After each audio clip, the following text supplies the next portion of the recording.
नांदेडमध्ये शिवपुराण कथेला पावसाचा फटका, मंडपात सर्वत्र पाऊस, चिखल झाल्यानं तारांबळ। नांदेड येथील मामद चौक परिसरात पंडित प्रदीप मिश्रा यांच्या कथेचं आयोजन 23 ऑगस्ट पासून करण्यात आले। महाराष्ट्रासह इतर राज्यातून 1 लाखांपेक्षा अधिक भाविक ही कथा ऐकण्यासाठी आले होते, तर यातील 10,000वर भाविक मंडपात रात्री मुक्कामी होते। मात्र रात्री 7 ते 8च्या सुमारास काल दिनांक 23 ऑगस्ट जोरदार झालेल्या पावसामुळे सर्वत्र पाणी आणि चिखल झाल्यानं भाविकांची एकच तारांबळ उडाली। मुसळधार पावसामुळे सभा मंडपात सर्वत्र पाणीच पाणी झालं। वयोवृद्ध नागरिक, महिला, लहान बालक यांची धावपळ झाली। जिल्हाधिकारी अभिजित राऊत यांनी तातडीनं यंत्रणा हलवून मंडपात मुक्कामी असलेल्या सर्व भाविकांना स्कूल बस, रुग्णवाहिका, पोलीस व्हॅनच्या माध्यमातून 7 मंगल कार्यालय व खाजगी शाळांमध्ये सुरक्षितरित्या हलवण्यात आलं। नांदेड जिल्ह्यात हवामान खात्याने दिलेल्या येलो अलर्टनुसार पुढील 2 ते 3 दिवस ही शिवमहापुराण कथा ऑनलाईन पद्धतीने होणार आहे। पावसाचा जोर कमी झाल्यानंतर पुढील निर्णय घेण्यात येईल, अशी माहिती जिल्हाधिकारी अभिजित राऊत यांनी दिली आहे। रात्री 3 वाजेपर्यंत भाविकांना सुरक्षित ठिकाणी हलवण्याचं काम स्वयंसेवकांच्या मदतीने जिल्हा प्रशासनाने केलं आहे।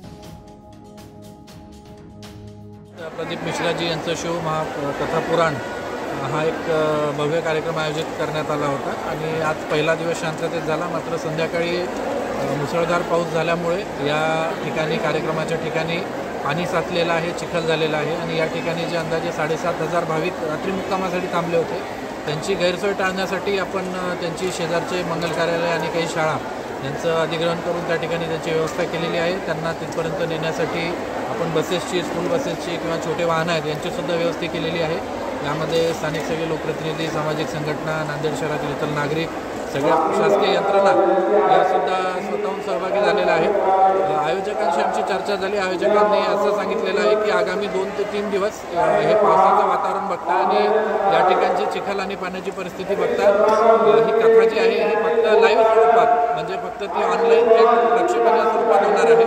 त्यामुळे भाविकांना आव्हान आहे की आता 2 दिवस त्यांनी या ठिकाणी येऊ नये, घरीच बसून आपण टीव्ही चॅनलवर किंवा इंटरनेटच्या माध्यमातून या कथेचा जो आहे तो लाभ घ्यायचा आहे। यानंतर जर वातावरण चांगलं झालं 2-3 दिवसांमध्ये तर तशा अनुषंगाच्या सूचना आपल्याकडनं देण्यात येतील। मी 2 दिवस या ठिकाणी जे आपलं कवठ्याचं मैदान आहे त्या ठिकाणी महाकथेचं आयोजन हे होणार नाही। या ठिकाणी फक्त ऑनलाईन स्वरूपात लाईव्ह थेट प्रक्षेपण या कथेचं होईल। त्यामुळे भाविकांनी घरी बसून टीव्ही किंवा इंटरनेटच्या माध्यमातून या कथेचा लाभ घ्यायचा आहे। या ठिकाणी कोणालाही प्रवेश नसेल, कारण या ठिकाणचं जे ग्राउंड आहे आपण बघू शकता की चिखल आणि पाण्यामुळे इथं प्रचंड गैरसोय झालेली आहे। इथं बसणं आणि कुठल्याही प्रकारचा कार्यक्रम घेणं आता शक्य नाही।